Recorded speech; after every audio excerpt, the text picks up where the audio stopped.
Dopo un mese di raccolta si è conclusa la colletta diocesana Uniti per Ravanusa, organizzata dalla Caritas diocesana di Agrigento al fine di testimoniare solidarietà alle famiglie delle vittime e ai feriti del tragico evento di Ravanusa dell'11 dicembre.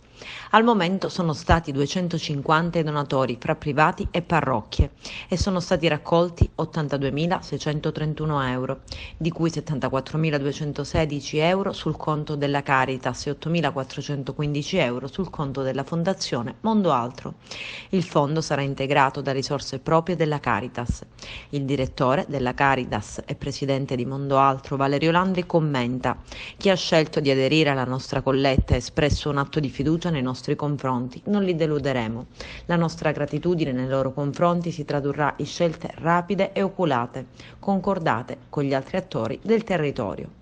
Terminata la prima fase emergenziale che ha visto la gestione diretta da parte della Protezione Civile e delle istituzioni, è adesso il tempo di pensare alla definizione degli interventi che vedranno come beneficiarie le famiglie direttamente coinvolte nel tragico evento.